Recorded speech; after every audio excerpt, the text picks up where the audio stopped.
Alright, Infernal Blessings. We are back for another video.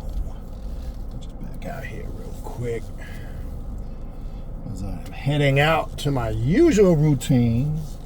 9 rounds and then Planet Fitness. Try to get 2 videos in. Video 1 on the way. Video 2, I actually might be able to get 3 in today because I gotta go 3rd location. But anyway, before we begin, a couple quick announcements to make. Again, if you want to reach out to me, old people, is again, number 1 email is how do I take your classes? How do I sign up for your classes? And again, the way to take my classes is to go to the official Primordial Chaos Patreon page, patreon.com/Baniti, B-A-N-I-T-I, patreon.com/Baniti, B-A-N-I-T-I. Tier 3 is the way you want to go. That's the tier you want to join. That will give you access to the 3 private classes I do monthly on Patreon for Patreon members only, and the group ritual we do at the end of the month, speaking of which we have coming up next week. To close the month out on Patreon, we have the Dicker Circle of the Order of the Black Assassins ritual, which we will be doing mantras and chants, connecting with the black flame of consciousness and the mask of the adversary in the form of Shaitan and the Jinn. I'm looking forward to that ritual, personal connection with that. So that's this upcoming, well, not today, but next Friday, the 25th, and then we close the month out the 26th on Patreon with the Luciferian Magic and Self-Mastery class. I believe it's class, 8 or 9, lost count, which is an ongoing series. We have a bunch of ongoing series on the Patreon, different classes, covering pretty much every topic you can think of on the occult and the left-hand path. The Clip-Hop, Luciferian magic, Clipothic sorcery and magic, shadow work classes, Sith classes, ancient Egyptian vampiric class, esoterical occult Bible study class, etc. List goes on and on. Bunch of ongoing classes. When you join, you get access to everything in the archive since the channel started.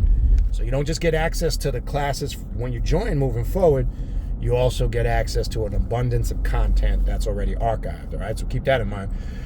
Also, if you need to reach out to me for a spiritual reading or a consultation, okay, shoot me an email at khnum19@gmail.com. Let me know the days and times you are available.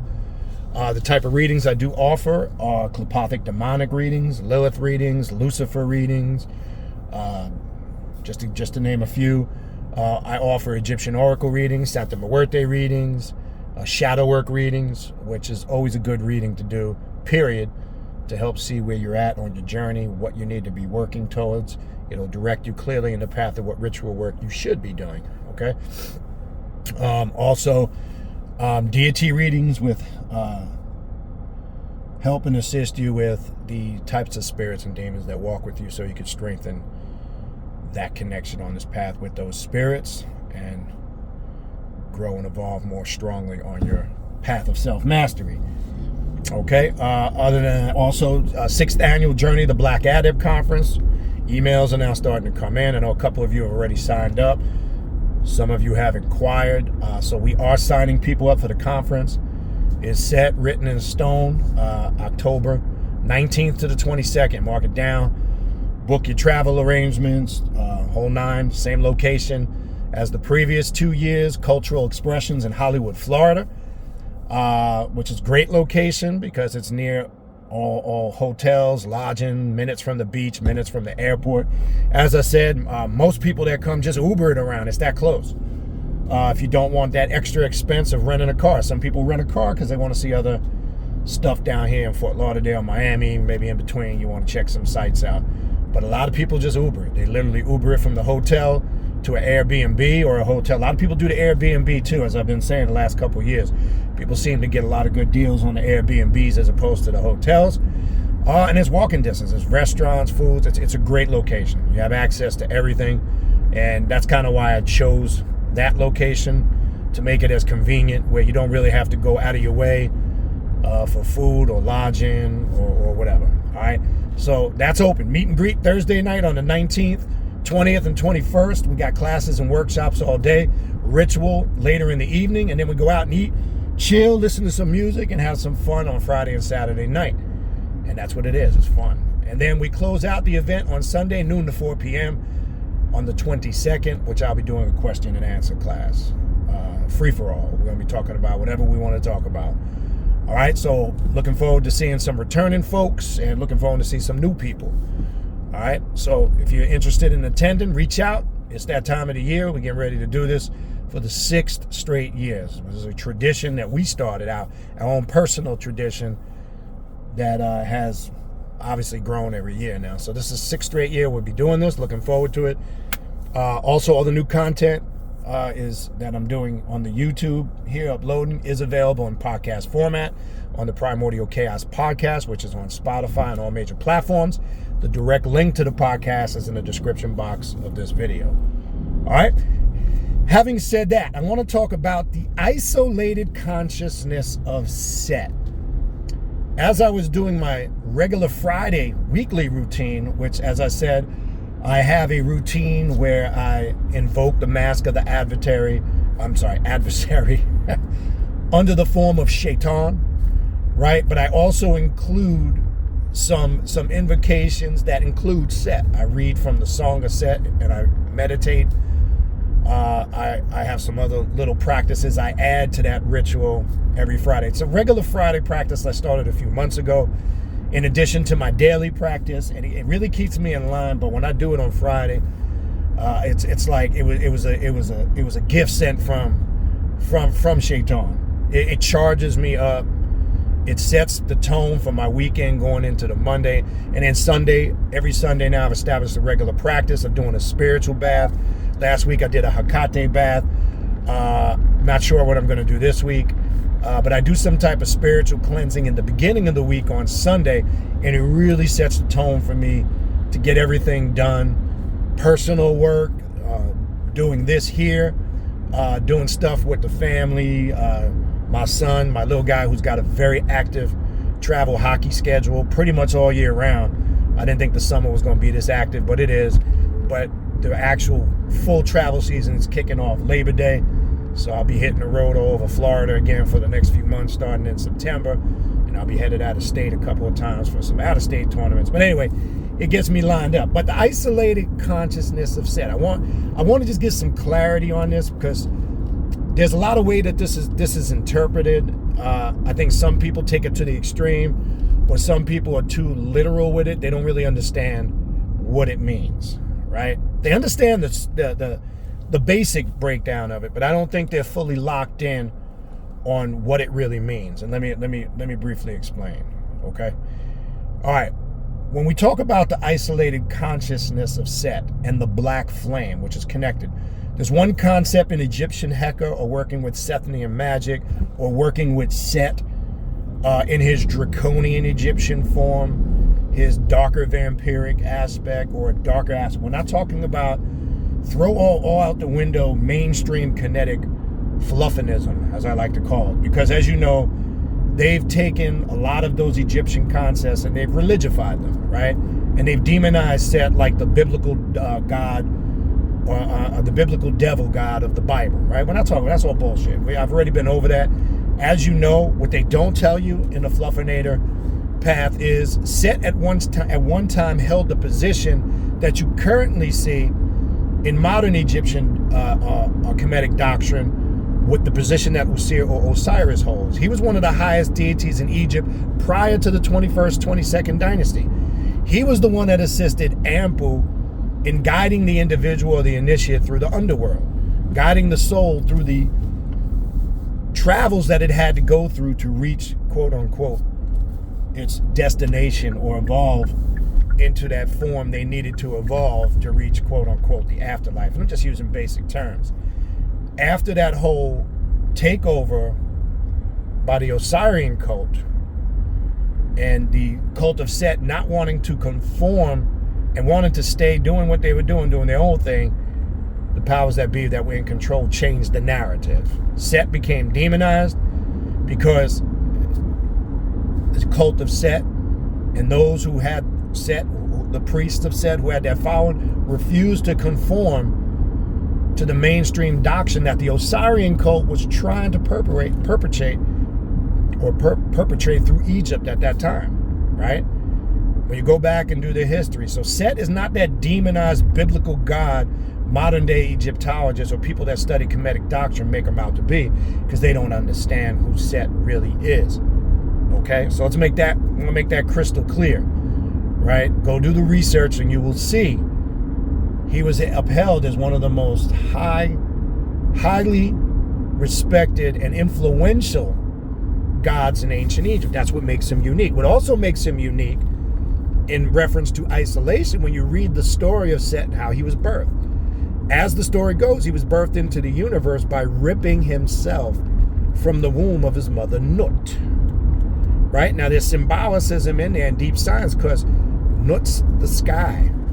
Set, we know the embodiment of the adversary represents darkness and light.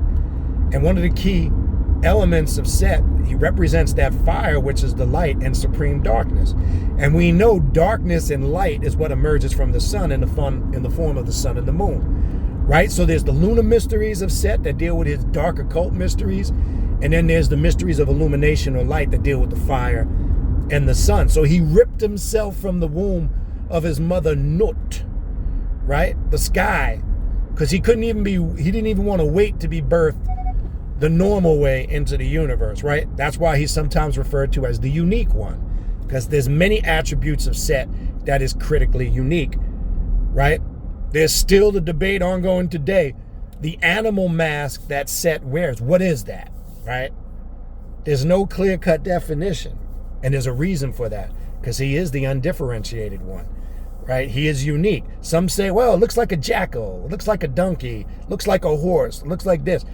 It's supposed to look like multiple things. It's supposed to be mysterious and confusion, because he is the god of confusion and chaos, because he makes order out of it. And I want to make that clear. People always say he's the god of destruction, the god of the desert and storms and chaos and confusion.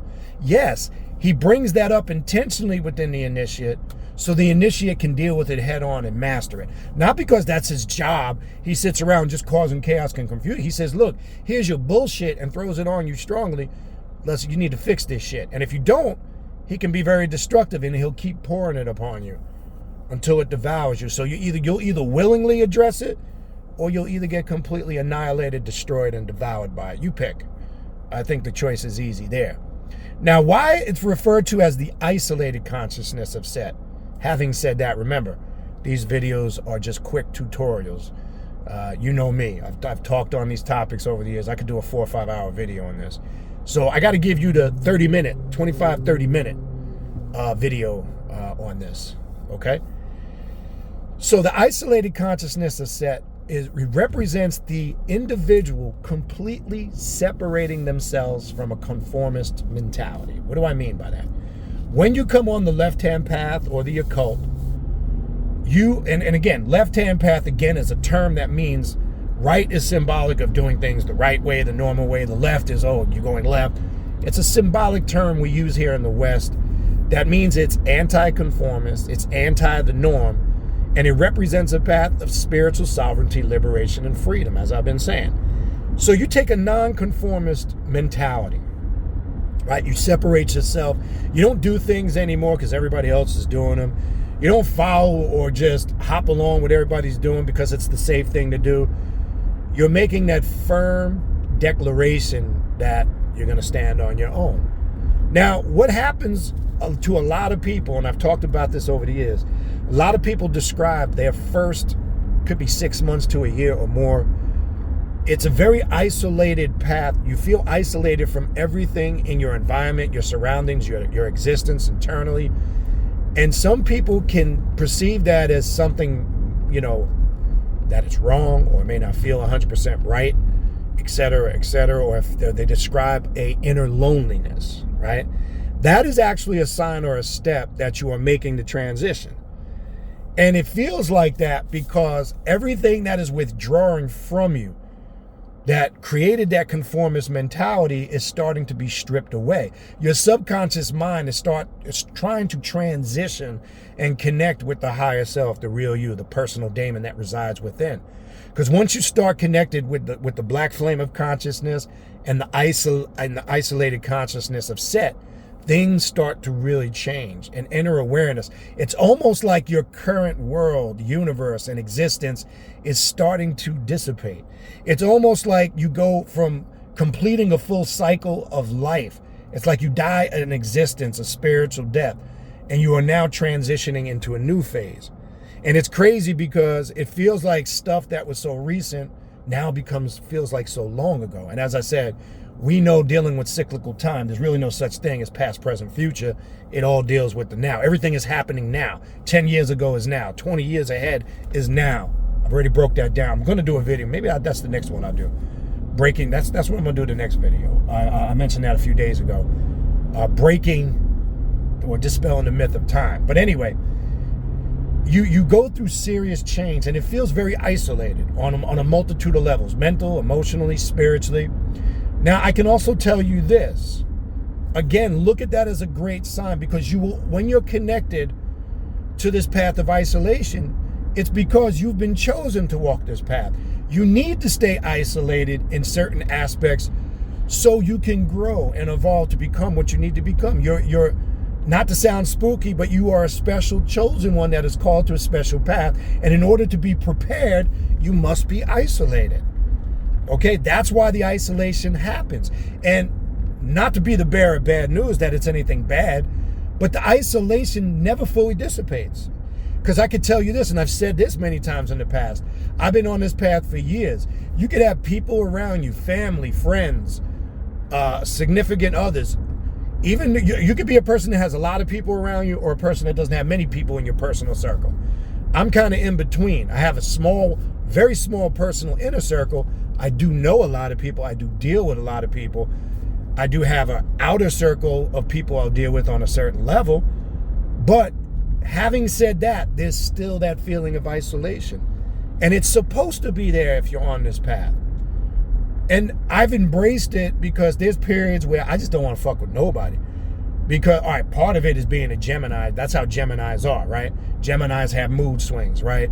They shift moods constantly. Because one minute I could be very social, outgoing, want to chill, have fun, laughing it up, chopping it up. And then all of a sudden, this energy comes on. I just don't want to bother nobody. I don't want to talk to nobody. And then it bothers me when people ask, oh, what's wrong? Oh, what's wrong is you keep asking me what's wrong. That's what's wrong. It's just, that's the energy you tap into, because when you are chosen or called by the adversary and you have a job to do, in the sense, it is your job, one, first and foremost, to master yourself. That's the first calling. But some of us have greater callings. Our job might be to teach. Our job might be to start certain projects. Our job might be called to do specific things or special things. And the only way the adversary can shape you, mold you, and connect you with its energy is you have to isolate yourself. Okay? And it's something that is continual, right?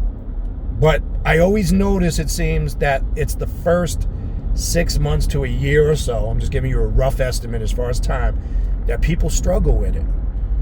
And I've had people over the years reach out to me, man, is something wrong? I just feel so alone. Not like in a depressive or manic depressive way, but they just feel so like by themselves in the world and everything that they're doing. And I always, and if you have been one of them that reached out to me like that and you're watching this video, you know my response. My response was, that is a good sign. That is a sign that what you're doing is working. That is also a sign that you are transitioning into embracing the change and the doors that are getting ready to open for you. Because the only way you can see what's really going on around you is you have to separate from it. Okay? And that's what the isolated consciousness of set is all about. So I always connect this. We always hear in conscious or woke systems of spirituality, everything is connected. We are all one. We are all within the all. We're connected. Peace and love, kumbaya, run through grass fields, butt naked, sipping on grape juice and all that bullshit, right? But here's the thing. I have no problem with that concept, but the method we use on the left-hand path of the occult to understand that is completely unorthodox. And let me explain, okay? There is that saying. Again, that saying really stood out to me years ago. I visited Ocmulgee Indian Mound several times in Macon, Georgia, which is if you've never been there, I've mentioned it before. If you're ever in the area, stop there. Very spiritual place. Visit the funeral mounds, visit the temple, the ritual mounds, and you could feel the presence of the Native American spirits there. I've done there, I've gone there, I've done ritual work. I've visited, I've sat on top of the funeral mounds, and I've just meditated and I've connected with those spirits. Very powerful energy.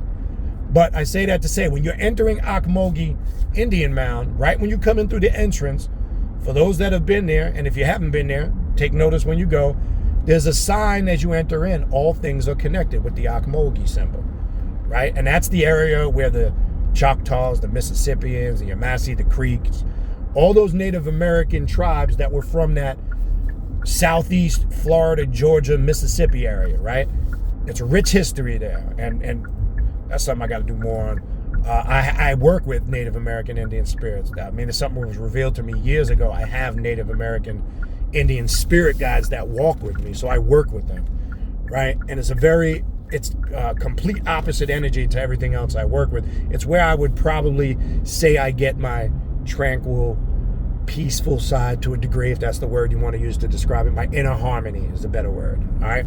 But anyway, there's a sign when you come in, right through the entrance, says all things are connected. And I do accept that they are.